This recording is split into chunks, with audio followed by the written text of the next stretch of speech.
Think I might have more nutrients if you ate my flesh? If you bit into my arm, do No. I have more nutrients than No. you? No? No. Okay. Good answer. So a little bit about the history.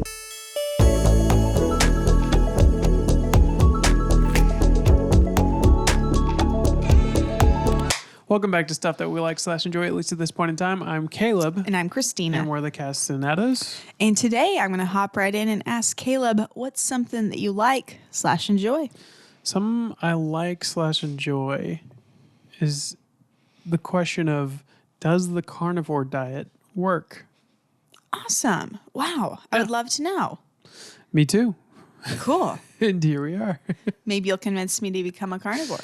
I don't think I'll ever be able to be full carnivore. Yeah. Yeah, I don't. Yeah, but anyways. I don't think it's in the cards for you. Yeah. But Tell me about it. I'll tell you about it. So, the carnivore diet is a diet where someone eats only animal-based foods. So that typically includes beef, chicken, fish, eggs, butter, and sometimes dairy. Okay. It's basically no fruits, veggies, grains, nuts, seeds, or plant oils. Some people even follow a stricter version where they eat only red meat, salt, and water. That's called like the lion's diet or I believe something, so. I think. Okay, so carnivore is eating meat, fish, butter. Meat, fish, eggs, butter, eggs and chicken, butter. and sometimes dairy. Yeah. I consider chicken to be meat, don't you? Yeah. Okay. I cool. think so. Yeah. Yeah, I think red meat and chicken are different, right? I guess they're both meat, Yeah, technically they're both technically, meat. but yeah. Yeah. So the philosophy behind the diet is that animal foods provide everything the body needs, and that removing plant foods may reduce inflammation or digestive issues. Okay. The diet has exploded in popularity through podcasts, social media, and advocates like Sean Baker.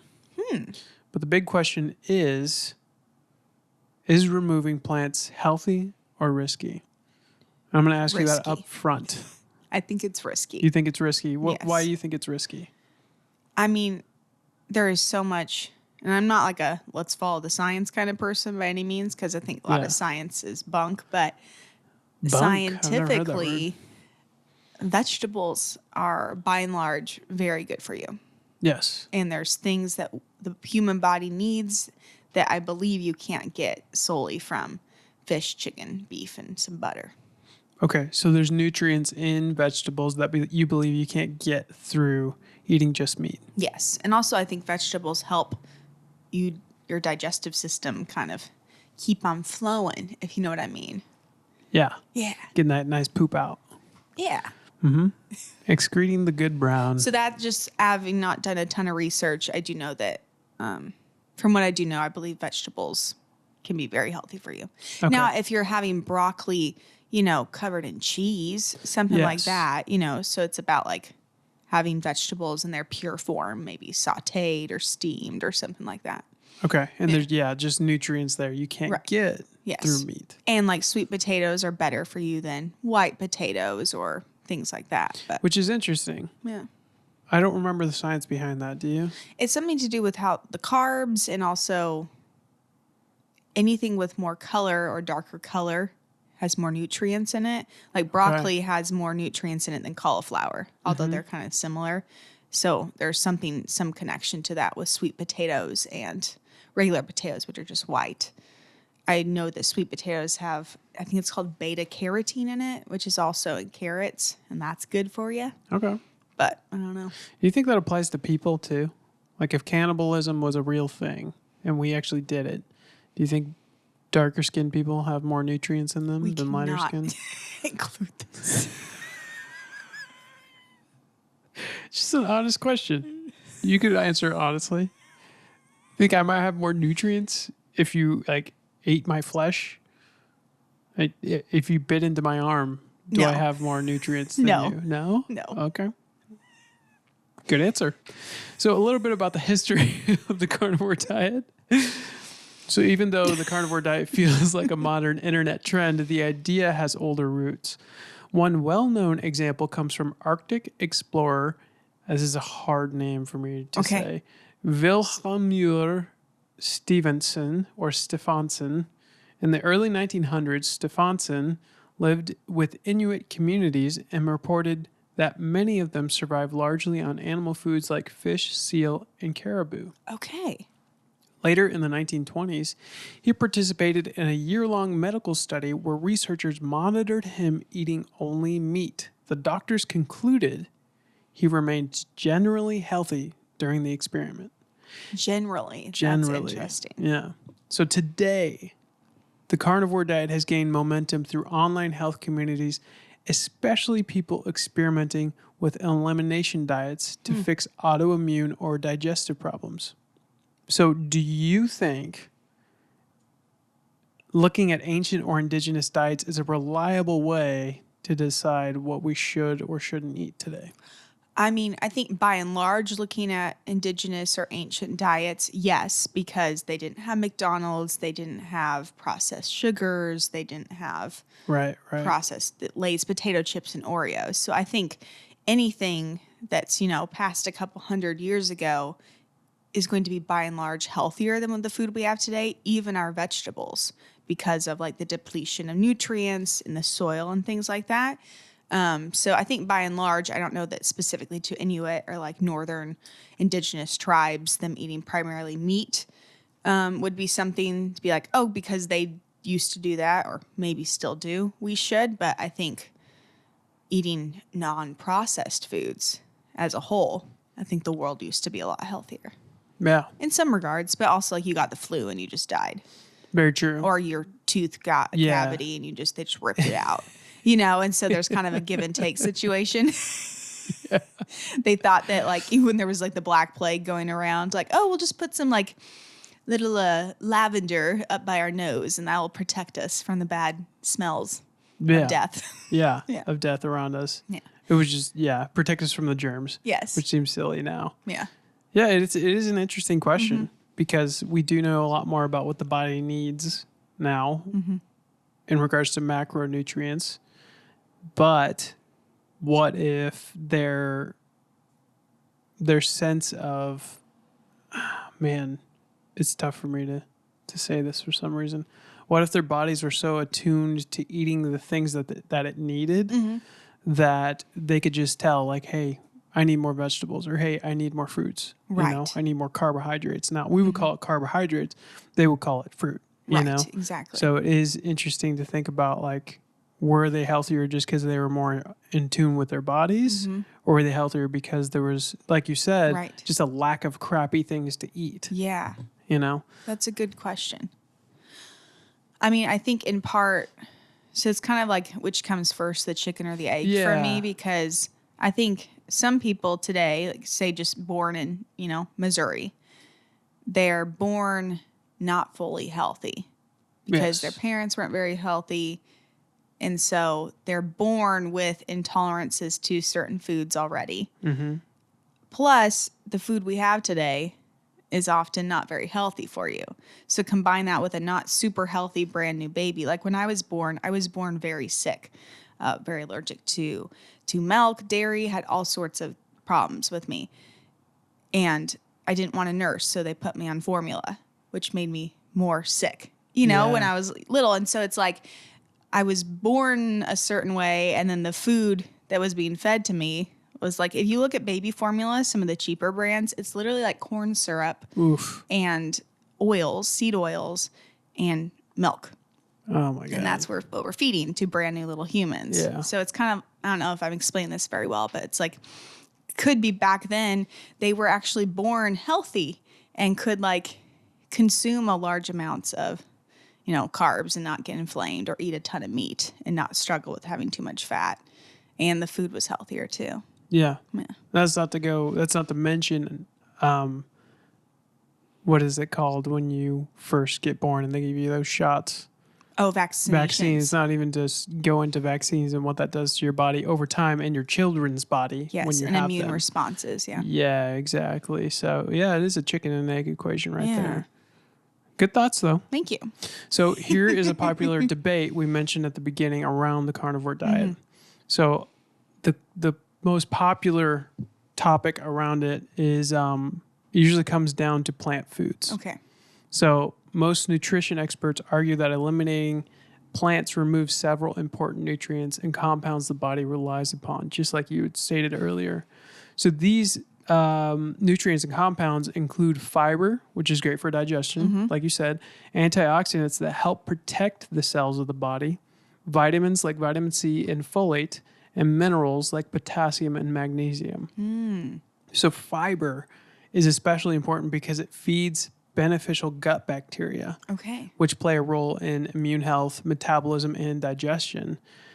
Critics also say we don't have enough long-term studies on people eating only animal foods for decades. Yeah. This is we have like one guy back in the 1920s who did it that we talked about earlier, and then we have like Jordan Peterson who jumped on it, or the guy I mentioned earlier would be Sean Baker, and they're relatively recent.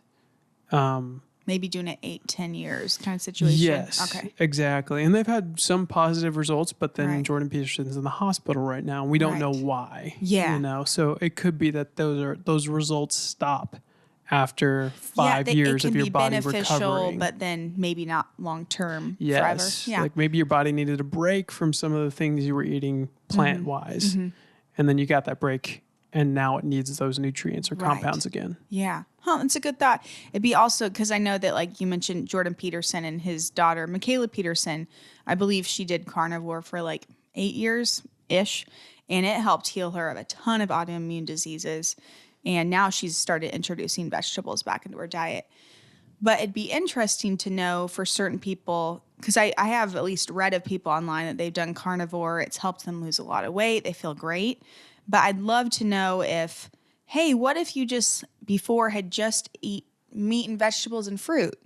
Like some people who like, I went to carnivore and I feel amazing. They were eating Taco Bell and Oreos and Dorito chips. So is it the elimination of all this super bad food for you that's causing your body to do better? Yeah. Or were you already eating super healthy in the sense of having just fruits, vegetables, and meat, and then you cut those out? Yeah. Did that really make a difference? Yeah. Is it like I stopped eating poison, but I started eating this other poison that's just less bad for me? Right. Yeah. And so your body's like, oh, thank God we're not intaking all of that terrible poison. We only have this little bit of poison. Exactly. Which would be the carnivore diet. So I don't know. It's a great question. It'd be very interesting. Yeah. Yeah. Because I'm like, hey, you can't refute like somebody who was like super sick, like Michaela Peterson for a very, very long time. Sick. And then I know this other gal who had lupus and was like, they're like, you're going to die by the time you're 30. That's how sick she was. And she went full raw vegan and like healed her body and is living now and has 2 kids. And so it's, I think it can be case by case, but maybe it's just the full elimination of a bunch of crap. It really could be. I don't know. So on the opposite side of this argument, they claim carnivore diet people claim the body can function perfectly well on animal foods alone. Their reasoning includes these following points. First, that fiber is not technically an essential nutrient, meaning the body doesn't need it to survive. Okay. It just helps you with your digestion. Okay. And it's also linked to metabolism and immune health. Okay. But you don't necessarily need it to survive. So secondly, animal foods are extremely nutrient dense. So meat contains complete proteins, vitamin B12, iron, zinc, and lots of healthy fats. The organ meats that you can consume, like liver, include very high levels of vitamins. So you're getting a lot of nutrients from meat, specifically the organ meats. Okay. So if you consume a lot of those, there is an argument to be made that you're getting most of the nutrients. That's true. Which like Inuit tribes, like northern tribes, they actually do consume organ meats. Yes. Whereas like your typical American is just eating ground beef. By the way, we tried, what was it, duck liver? Pate. Pate. Yeah, which is made from, Oh my God. It was like a liver mousse. Yeah. Yeah, it was terrible. It was disgusting. It was awful. Yeah. It was a nice restaurant too, and they served it to us. I was like, this isn't even like I couldn't even get acclimated to the taste. Yeah. I could tell immediately. It's not like coffee, like, oh, I just need to have it every day and I'll like it. No, this is like something that was disgusting from the get-go. Yeah. And I could not see myself in the future being and like, I'm I pretty could good enjoy about this. like if I don't love something, I can still eat it. Like I tried twice, and like Mm-hmm. we cleared that plate except for that pile of liver mousse. Liver whatever. mousse. Dear God. Oh. So Yeah, and I've tried to cook liver several times because my nutritionist was like, "That'd be really great for you Yeah. with iron levels and energy." And I made myself like I stressed my body out, like trying not to gag, trying to eat this liver. I prepared all the ways you're supposed to. Put mustard on it. Oh, you know? tried your hardest. And I I was remember. like, I'm like, this is making me more sick. Yeah. Yeah. Yeah. Yeah. So God bless those Inuit tribes who used to do this or still do this. Mm-hmm. Another argument against the plant people, we'll Mm-hmm. call them, is that plants have defense mechanism chemicals within them. Mm-hmm. I'm sure you've heard this before, but plants produce compounds like oxalates, lectins, and phytates. It's the first time I've ever heard the word phytate I before. haven't heard that one oddly. Yeah. Some researchers believe these compounds can irritate the gut or contribute to inflammation in certain people. Supporters also argue that the body produces powerful internal antioxidants like glutathione, meaning we may not rely entirely on antioxidants from plant foods, but we may just produce it ourselves. Yeah. There's also the claim that vitamin C requirements may lower when carbohydrate intake is very low because glucose and vitamin C compete for the same transport system in the body. So it's like the subway's already full. Kind of like omega-3s and 6s and 9s going to the same spot. Exactly. Okay. So you got to choose which one you're putting in there. So that there's also an argument to be made that your vitamin C could be really low on that diet and you'd be totally fine. Right. Because you're getting all the glucose and vitamin C from just the meat and the natural stuff that your body produces. Here's a thought. Give it to me. I think it's kind of connected to what you're saying. So the argument is we don't need fiber to survive, and there's things in plants that may irritate your gut. So does bacon. That really irritates your gut often. My most gut. people. Yeah, for sure. I wasn't saying you specifically, but in general. So the majority of animals we eat, and barring like if you ate a wolf or a bear or something, they by and large eat vegetables. And they're supposed to be super healthy, how God and nature made them. So why can't we eat vegetables? I'm on your side in this argument, Yeah. but I do want to play devil's advocate here. Great. No, I please think do. that there could be a chance that the animals who ate the vegetables and fruits, they use their stomachs to break them down. Right. Which and got our rid stomachs of- aren't as good. Well, I think that they would have their stomachs would have taken on the burden of the oxalates, the lectins, and the phytates already. So the defense mechanism is already down of the plants. Yes. That's what I'm saying. Yeah, that wasn't quite where I was going. Okay. I'm like, if their bodies can break down all this plant stuff, Oh, why can't we? Yeah. Interesting. That's what they live interesting. on. Why can't we? Yeah. I don't know. That's a good question. But I've heard that like animals are more efficient at breaking down vegetables and fruits and all that. Yeah. So then we can just reap benefits of it by eating their bodies. Yeah. I mean, some animals eat rocks Yeah. to help digest. What animals are that? Oh, is it? Well, I know like animals like cows or camels have multiple stomachs. It says birds, like chickens and ostriches, reptiles, including crocodiles, alligators, seals, toothed whales, and even some fish swallow rocks and gravel to aid in their digestion. So who are we to say that our stomachs compare to theirs? Right. So I think they might be better at digesting. Because they don't than have us. teeth. Yeah, that's very true. They don't have teeth, so they have to swallow rocks. They have tiny teeth. Birds? Fish have tiny teeth. Fish don't have teeth.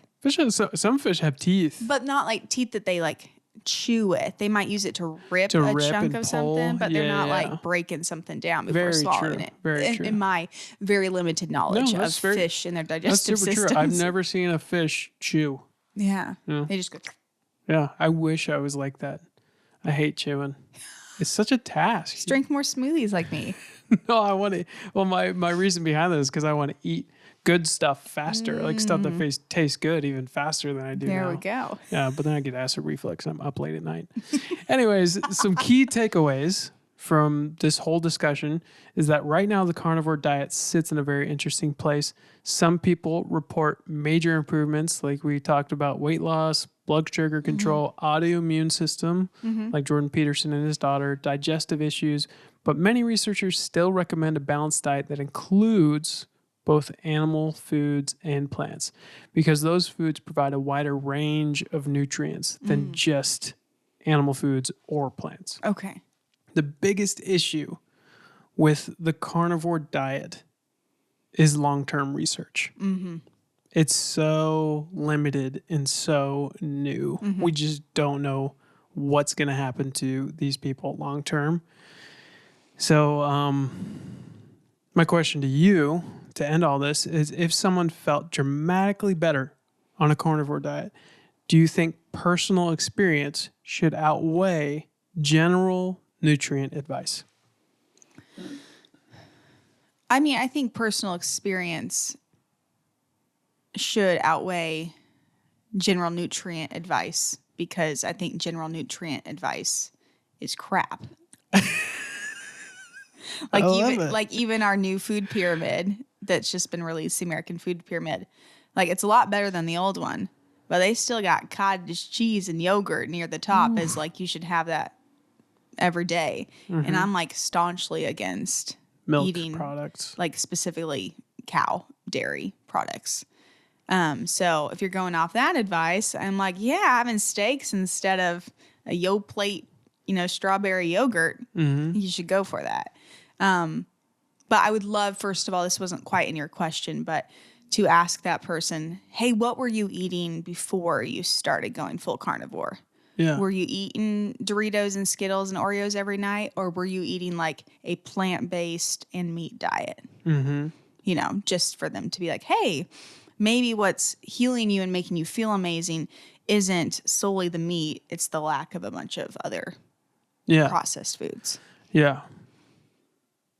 Yeah. In my opinion, I think the carnivore diet might be like beneficial for some, but it could be really dangerous if not done correctly. Yes. Like you had a coworker who was he doing keto or carnivore? He's doing carnivore. What's the difference between keto and carnivore? I don't know. Okay. But anyways, I know that he was doing the carnivore diet and he was eating chicharrones, which are fried pig ears. Yeah. Or fried pig fat. Yeah. It's just fried pig fat. Like he was buying in bulk bags of chicharrones, fried pig fat. And like, this is so good for me. I'm carnivore. And he was close to 300 pounds. Yeah. Easy. Yeah. And he was trying to lose weight. And it's just like, sad. He hadn't done his research was the biggest thing. And if you don't do your research and you try a diet like this, you could potentially really hurt yourself, because you're considering really salty fried food or milk products part of a super healthy diet that you're trying to do. And it could hurt you long term. This is coming from a guy who used to eat pork steak every day, almost like maybe twice a day sometimes. Pork chop Caleb. My pork chop phase.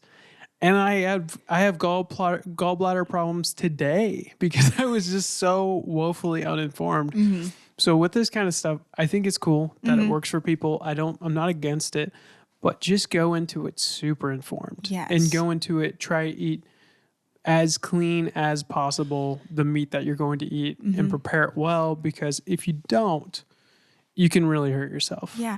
And like you said, the type of meat matters, because if you go from eating, because a carnivore diet is relatively expensive.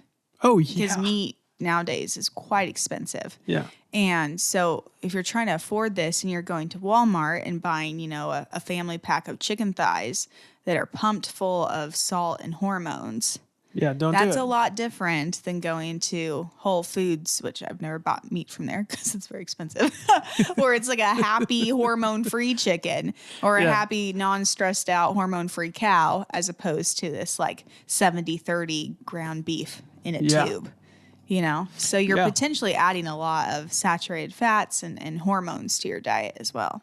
If you actually listen to the people who do the carnivore diet, they're not pumped. They're on the carnivore diet. I've heard that. They're like, socially, it's very hard. You can't travel much. Yeah, but it's also because the food kind of sucks. You're eating like lightly salted meat a couple times a day. It's not fun. And so when people go into this... Right, because you're not doing seasonings. It's literally just salt. So when people go into this and they do really heavily salted, like you said, mixed meat or meat injected with hormones and fats and salt, not only are you doing it wrong, you're not going to see the benefits, but you're not being true to what a diet actually is, which is sticking to something strict for the health of your own body. Yeah. Like Jordan Peterson does this or did this, and it really helped him. But if you hear about his diet, like go to Joe Rogan and listen to his diet. Like miserable about it. It was not fun to listen to. And Joe Rogan went on it for a couple months and he lost a bunch of weight and now he's off of it. So I'm not saying it shouldn't be beneficial in short spurts, but you got to do it right is the big point here. You have to do it right. Otherwise, you're going to hurt your body. Yes. Really bad. Yeah. Yeah. Yeah, that's true. I was talking to a lady at a baby shower the other day because we were telling stories, and my mom and I were talking about how we both did this like 3-week-long juice cleanse and we're being vegan. She's like, yeah, I did keto for like 3 weeks. And she's like meat, avocados, eggs. Okay. Was pretty much it. She's like, it was rough. She's like, you feel so full all the time, but you need to eat more calories. Yeah. And so you're sitting there and the steak that you were really pumped to eat 4 days ago, now you've been eating it for breakfast, lunch, and dinner with an egg and some avocado. She's like, it like ruins it. Yeah. Yeah. Yeah. And I think that might be more what the carnivore diet is. It's more of like a 60 to 90 day thing you try. Yeah. And then you get on a real sustainable diet. Because this is the examples we've had of people who do this are people who needed to do it or they were going to be in extreme pain or die. Yes. It's not for people who needed to lose weight. Right. Or are generally healthy to start with. Yes. Yeah. So if you're going to do it, I'd recommend just do it for about 90 days at the most. Yeah. Unless you have an autoimmune disease and you've tried everything else. And maybe this will be that for you. But then I would recommend like, hey, let's add some plants in. Let's make this sustainable. Have some berries. Yeah. And, because it's not going to be fun. Yeah. But let's make it fun after 90 days. Let's make your life enjoyable. Livable. Yeah. Yeah. Yeah. Another thing that the lady said was that she loves running and working out. She's like, well, doing keto, practically carnivore. She said my mental clarity was amazing because you're not having any highs or lows from like sugar crashes from carbs. She's like, but I would go for a run and feel like I was just slogging because there's no carbohydrate energy resources to pull from. Yeah. You're just living on fat and protein. Which is interesting. I might look into that and do another podcast on it because I'm sure you're getting energy from somewhere else. Your body's producing it some other way. Yeah. Because a lot of people who are like jacked and ripped do the carnivore diet or do keto. Yeah. So I wonder how that works and if you just kind of get used to feeling that slog or if you feel better. I wonder how many marathon runners out there do carnivore. Yeah. You know, like it probably matters on what kind of exercise you're into. Yeah. Yeah. Maybe we'll do a follow-up. Fascinating topic. Thanks, babe. So are you going to become carnivore? I don't think so. I think I ruined my gallbladder enough for one lifetime. Yeah. And then you just be eating like chicken breast all day. Yeah, like, exactly. Yeah. So, cool. Yeah. Great. Love that. Next on this podcast, we are going to turn it over to Christina for the Legend Lowdown. Christina, what do we got today? Well, today I'm going to switch things up a little bit as we head into this legend by telling it in the form of a story. I love it. That I have written up. Very cool. In a mildly spooky way. Ooh, it's not even Christmas. Yes. Yeah. And then we can kind of discuss some stuff afterwards. I love it. Everybody sit on down, snuggle up by the fire, turn the lights down low and listen up or whatever you do for a ghost story. So, yeah. What, is that what people do for ghost stories? Yeah, I think so. I've never been to one. Too homeschooled for that. Yeah. Okay. Today we're stepping into the ancient redwoods of Northern California for a story that sounds like it came straight out of a thriller novel, except every detail is mostly real. Imagine 2,700 acres of towering trees that are older than America itself. And every July, the most powerful men on the planet vanish there for 2 weeks. There's no phones, no press, just lakeside talks, elaborate plays, and one ritual that has fueled conspiracy theories for over a century. Dusk begins to fall over an artificial lake. 2,000 men in suits are finishing a gourmet dinner at a massive dining circle, where tables are arranged in a circle, surrounded by a larger circle, and an even larger circle, and so on, seating over 2,000 men to feast all together under the shade of ancient trees. Then, as the sun begins to set, out of the shadows, a funeral dirge begins. Low, mournful horns echoing through the ancient redwoods. The ceremony of the cremation of care has begun. A procession appears, dozens of men in long red robes and pointed hoods, carrying flaming torches. They're escorting an open coffin. And inside this coffin lays a human figure wrapped in black cloth. The body who lies inside is named Care. The thousands of men raise from their tables and fall in procession behind the coffin that is carried by these hooded men. They march through the trees to a lakeside amphitheater. Across the water looms the star of the show, a 40-foot-tall concrete owl statue. It is covered in moss and appears to be a part of the ancient forest itself. This is the owl of Bohemia.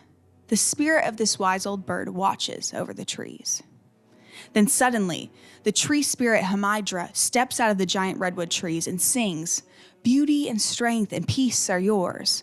Burn away the sorrow of yesterday and cast your grief into the fires." Then from the darkness, the high priest, robed and hooded, his identity kept a secret, approaches the altar at the owl's feet and chants, "The owl in his leafy temple, let all within the grove be reverent before him." And the priest calls on the men surrounding him to shake off your sorrows from the city's dust and scatter to the winds the cares of life. Then comes a ferry. A small boat floats across the lake, carrying the open coffin. Torchbearers line the shore, and the high priest declares, "Our funeral pyre awaits the corpse of Care." Suddenly, thunder cracks, wind howls, and ugly laughter booms from the dead trees on the hillside. And Care himself begins to speak in a booming voice. "Fools, fools, when will you learn that you cannot slay me?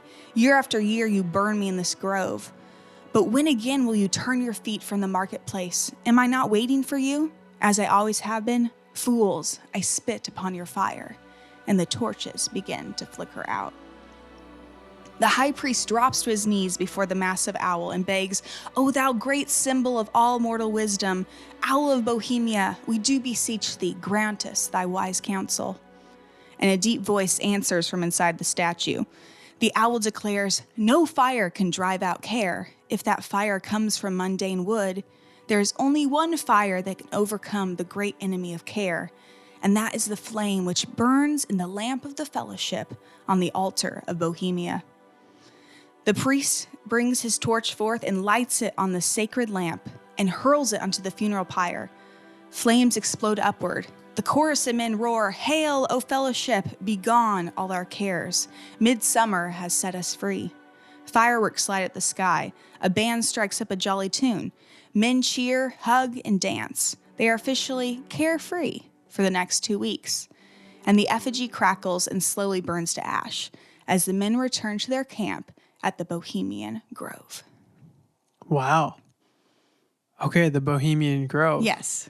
So this is the story of the opening ceremony of Bohemian Grove in Northern California. What the heck? That's a real ceremony. Yes. That takes place. Exactly like you said. Mm-hmm.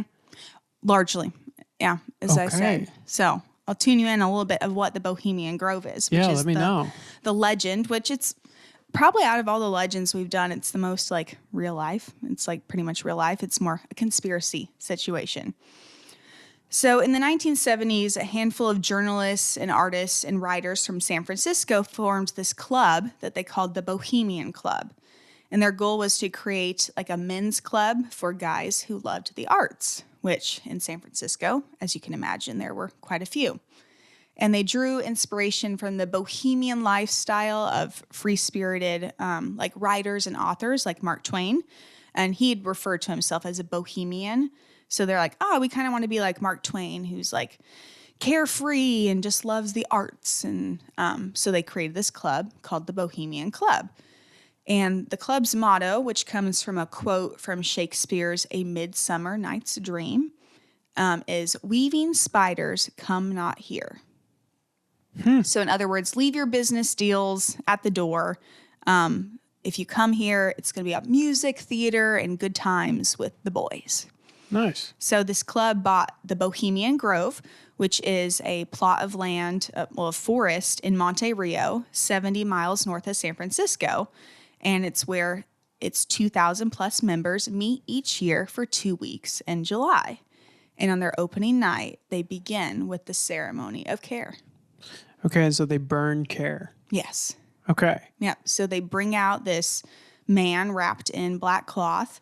We would assume it's not a real person. Yeah, we would assume. And yeah, they have hooded men and that march him down to this funeral pyre. And there's a 40-foot tall statue of an owl that has hidden speakers in it that speaks to them. And there's different speakers in the forest for different spirits that are speaking. Wow. And there's a high priest who kind of conducts this ceremony. And they end it by cremating care. So kind of the symbolism of, for the next 2 weeks, we're going to be carefree. That's crazy. Yeah. Is that actual language that they use the same that you used in your story? Yes. So as close, at least. So it's a secret, not secret society, but it's a closed secret club. Mm-hmm. And so like in modern day, because this has been going on for like 150 years, It started in the late 1800s. They have like ex-military men that guard it with like night vision goggles and like standing to keep people from sneaking in, because there have been different people who've snuck in and infiltrated and like recorded it. So much of the quotes from the high priest or what the owl speaks are at least pretty close to accurate. That's crazy. Mm-hmm. Interesting. Yeah. So, okay, they have a giant owl with speakers in it. They have speakers in the woods, and then they burn care. Care said something that seemed almost biblical when it said, "I'm calling out in the towns," or something like that. It sounds like wisdom in Proverbs, how wisdom calls out. Is that similar, or is that? Well, I mean, a little bit. Crazy? He's kind of like, you can't burn up care because you always return back to those care, the places that there is care, in the sense of your work and your jobs. And so it's kind of an interesting catch, though. Yeah. Yeah. So kind of this thought of like, care's like, don't burn me. It's not worked in the past. Don't do it again. But they burn him every year. So what is the point of this whole ceremony? What do they do for the next 2 weeks? So for the next 2 weeks, they live in, there's like 100 different cabins, which have various names. One's like called Hillbilly, another's called Fallen Angel, one's called Owl's Nest, and there's some like really fancy ones where like the really rich and, wealthy people of the world stay in. But they pretty much, it's like a boys club where they hang out for 2 weeks. They have off the record speeches that have been given by presidents, by politicians, by CEOs of large companies. They put on really elaborate plays and do musicals. The goal is to be a haven for artists. But over the years, it's become kind of a little bit of a networking opportunity, but also a time where for 2 weeks, 2,000 men can kind of do whatever they want away from the public's eye. So if you're like a really put together CEO of like, say, Google, who has attended in the past, not a former CEO, you could go and get drunk and act a fool for 2 weeks, and nobody would care because there's no press allowed. It's very guarded. Yeah. You're sworn to secrecy. So there's lots of hypothesis about, what goes on, but definitely there's speeches different, like George W. The first Bush has given speeches there, Arnold Schwarzenegger, different people like that. Wow. Yeah. This sounds very similar to the Bilderberg group. Yes, exactly. Yeah. And so the guest list is quite, the members list. In order to become a member, you have to be kind of a valuable person in society. You have to be recommended by 2 other members. You have to pay an initiation fee. You have to go before like this board of elders who kind of like decide. And then after a couple of years, they might let you in. So it's kind of a really big deal to get put into it. There's no women allowed at all. And except for in the 80s, there was a lawsuit about it being discriminatory against women not being able to work to like do the catering for these big meals and stuff. So they're like, okay, women are allowed to be hired to work. But there's literally a line drawn where it's like women can't cross this line. They have to stay over there. Wow. And like I mentioned, the goal of it was to be for artists and creatives and musicians to kind of gather. And now they've made it where at least 10% have to be artists to keep the bohemian spirit alive. But the rest are CEOs and politicians, bankers, media titans, things like that. Man. Okay. Yeah. Super strange. Yeah. I feel like this is the same as the Bilderberg group because it's too overt for anything really nasty to happen there. Mm-hmm. But just like the Bilderberg group, I think this is where bad people meet bad people and go do bad things elsewhere. Yeah.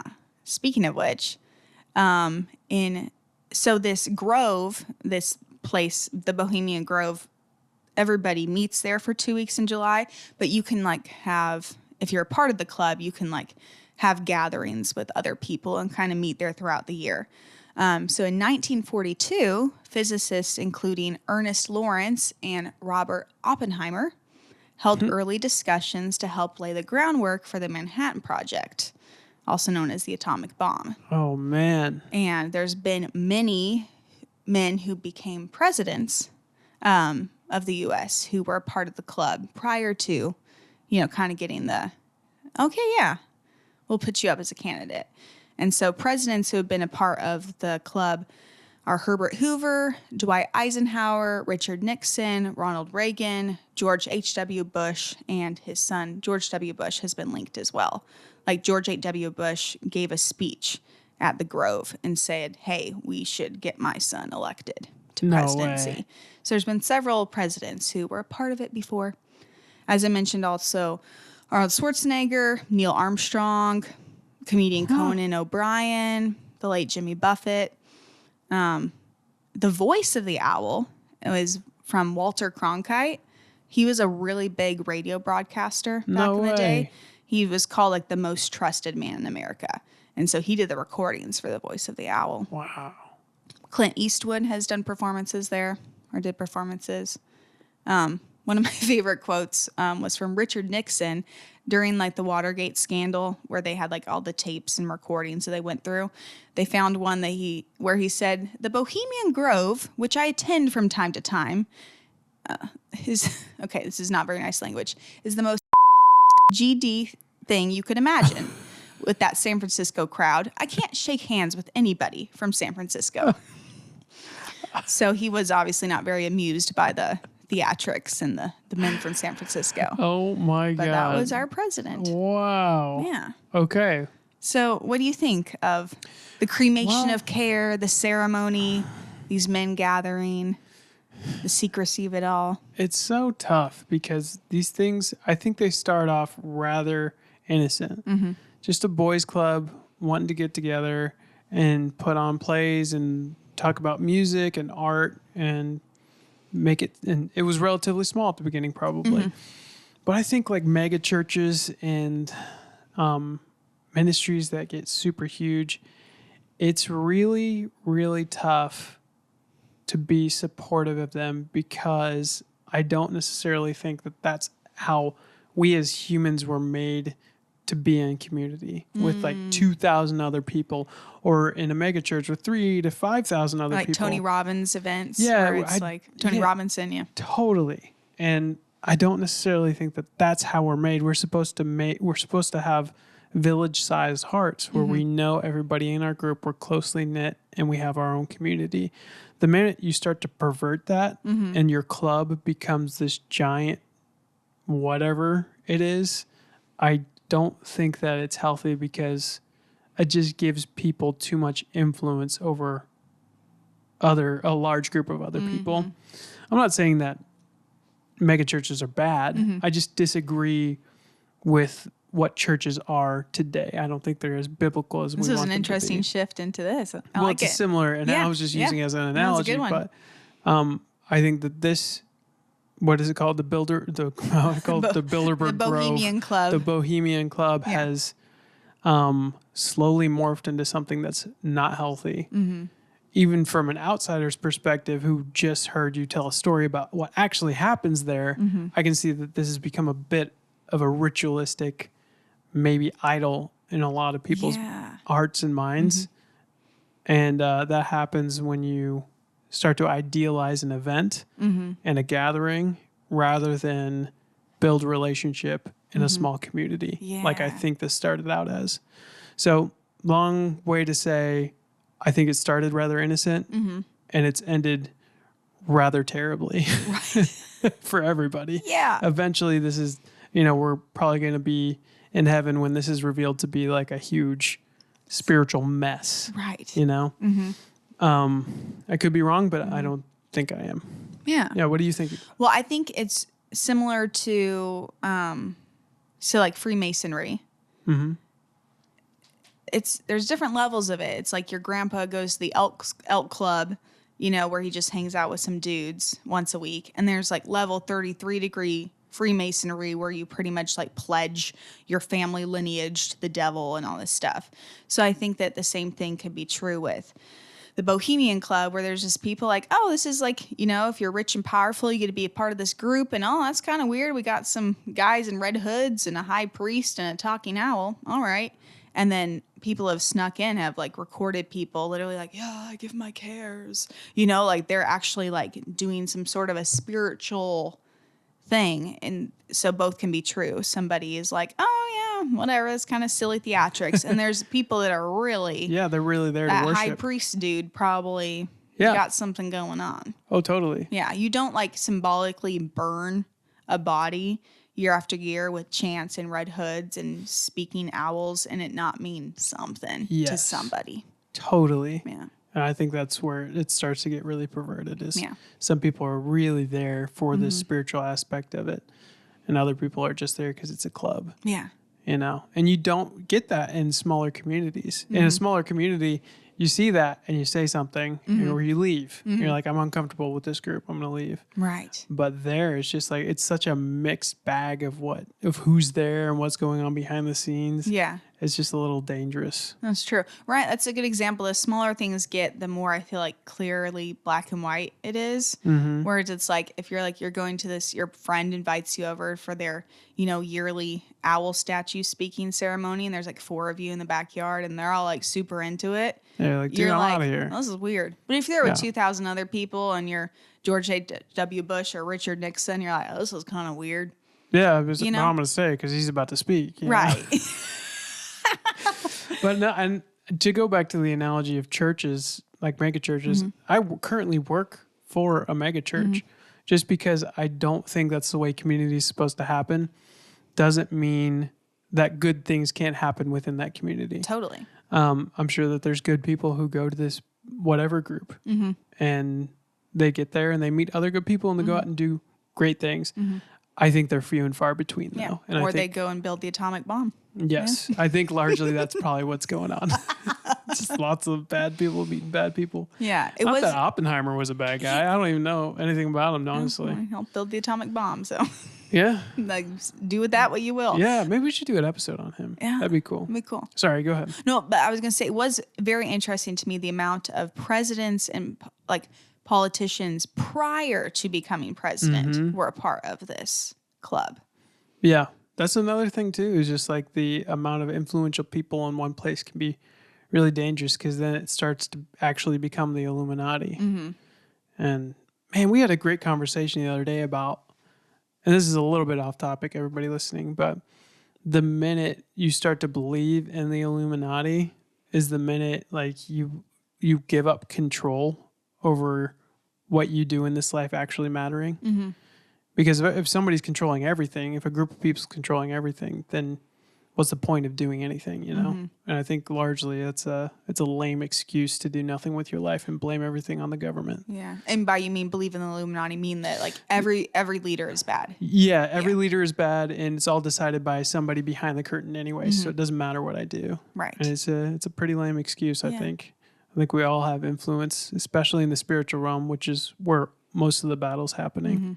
But yeah, I think that's the danger of me getting too deep into the Bilderberg group or the Bohemian Grove. Exactly. Is like eventually I'll start to lose hope and just be like, man, are these guys, are they running it? Am I just a pawn in all of this? Right. And it's like, no, God has everything. He sees everything. And in the end, there's going to be recompense for every decision that's made within those groups. Yeah. So all I have to do is keep my heart clean, vote the way he wants me to vote, and make the difference where I can. That's good. Yeah, I think that's true. And I think with any secret society, mysterious thing, conspiracy, all of that, I think often those spawn from truth. There's some at least partly truth. And I think it's good to be like generally aware of stuff. Like, oh, there's a place called the Bohemian Club and a bunch of guys gathered together. We know what you meant. A bunch of guys gathered together every summer and chanted an owl. All right, there we go.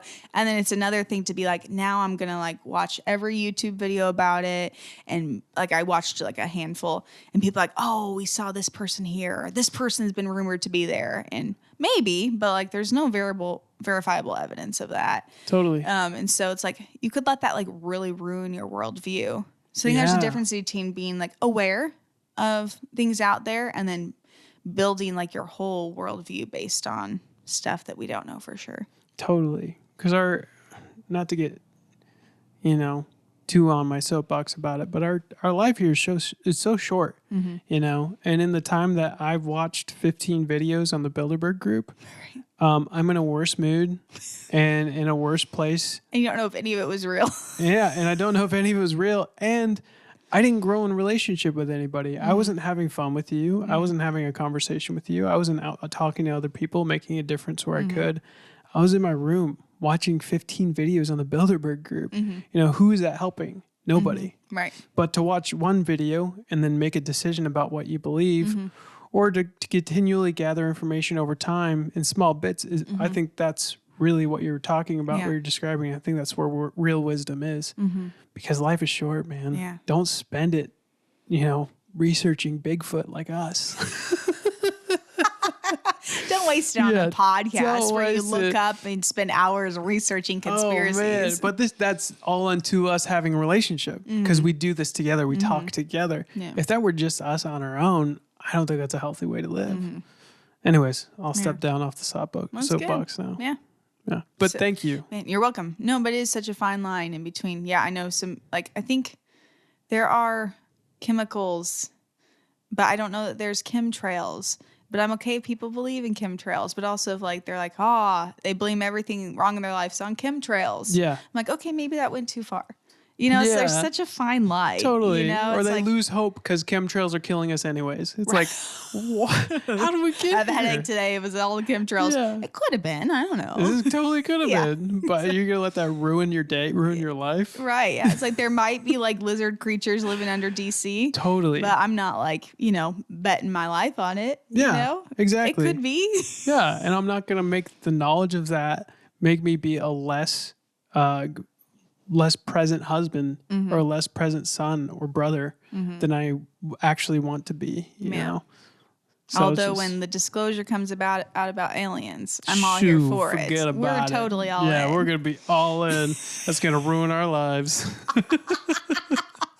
I love it. Thank you. From doing this podcast, I've had family members or friends be like, hey, you should look into this topic, or hey, you should, Oh, yeah. Because it's like, they're like, they'll dig into it. Then they'll let me know. Totally. What's real or not. There we go. And we'll mostly be like, yeah, we don't really know. Yeah. Here's our thoughts. Exactly. And that's where it should stay, guys. It's fun. Lastly, on this podcast, we like to recommend something to the lovely listeners. So, baby, what do you want to recommend to the stuffies out there? I'd like to recommend being less stressed. In general. Being stressed is bad for your health. Yeah. Bad for your sleep, bad for your body, bad for your relationships, all over. long-term not good, the cause of a lot of diseases. So just stop being stressed would be my recommendation. I love it.